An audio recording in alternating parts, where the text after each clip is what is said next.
Good afternoon. I'm Lisa Broom with the CBC News Break. There's a suggestion that a new event related to dance be considered and even introduced to the crop over calendar. Much in a similar vein to Pan Fusion, Minister of Culture Stephen Lashley is recommending a dance fusion.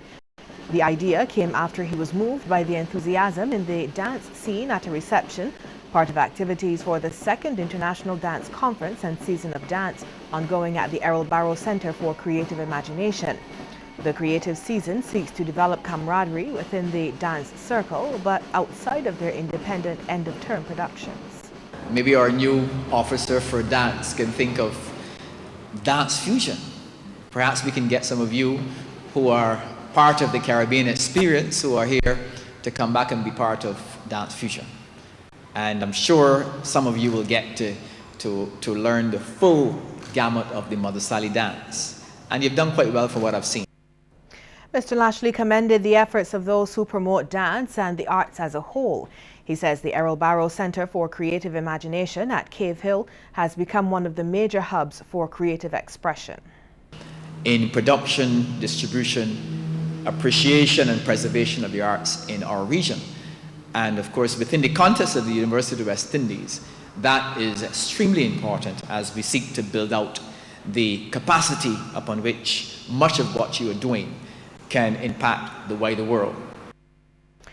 The Barbados Tourism Marketing Incorporated is pushing the Barbados brand internationally, but it's also seeking to ensure that the island remains relevant for regional visitors. And BTMI officials recently made their second tour to Trinidad in the last 2 years to share the island's unique tourism product with the Twin Island Republic. The first tour date was on Wednesday night at the Hilton Trinidad. That's where partners and shareholders of the industry were invited to meet and greet Barbados hoteliers and other travel partners. The BTMI's chairman, Alvin Gemma, talked about the initiative. Despite the ups and downs of the economies, people want to enjoy themselves, people want to have a good time, and it is all the more reason to have a great time because you can't really control the economies. The average person can't do that, but what they can do is to control how they feel and the experience that they have. We shouldn't be afraid to travel, especially among our region, and the more we travel among our region, we still get that experience that we're looking for, but we're keeping our currencies floating within our Caribbean region while seeking to attract foreign exchange from extra-regional areas. The community of New Orleans in the city came together for a candlelight vigil for entrepreneur Colin Ford, who was shot and killed almost 2 weeks ago. The 55-year-old who operated Collins Sports Bar and Lounge on Baxter's Road was sitting outside his business place when he was accosted and shot by 2 unknown assailants. He later succumbed in hospital. The 2 assailants managed to escape. Now, the vigil began in 10th Avenue and ended outside where Ford was shot. Too many gathered, who included family and friends. Colin was a loving man. President of the New Orleans Community Council, Glenn Harvey, wants to see those responsible for Colin's death captured and brought to justice. And despite recent negative press, Mr. Harvey remains that it's not all bad in the Orleans. I don't think we have that much bad elements as people trying to make it sound or look. Because the Orleans, it's a good place. And I always tell people that, no community is bad. It's people in the community that make community.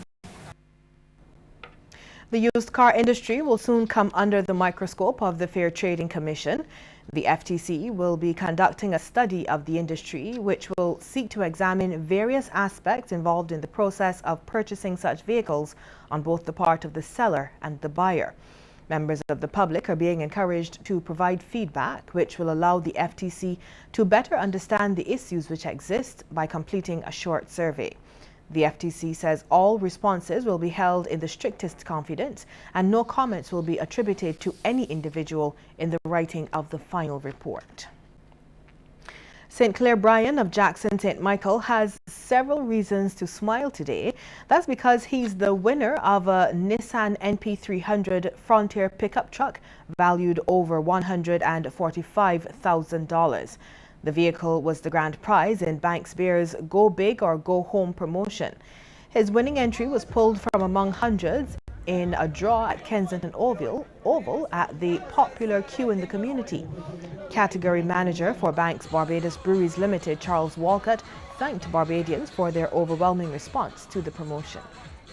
We had a lot of entries, a lot of people were creative. You had people bringing bags of entries of themselves.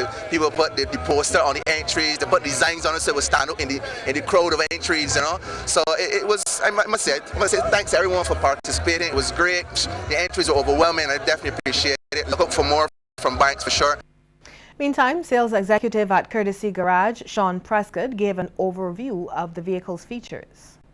It rides well. It rides very well because of the suspension that it has. It has double wishbone setup to the front, multi-links at the back, which makes the vehicle rise very comfortable on the road. That doesn't necessarily mean the vehicle is soft. It's very, very good off-road as well. There are other little features inside the vehicle, Bluetooth, for example, USB connectivity. We'll be back after the break with regional and international news.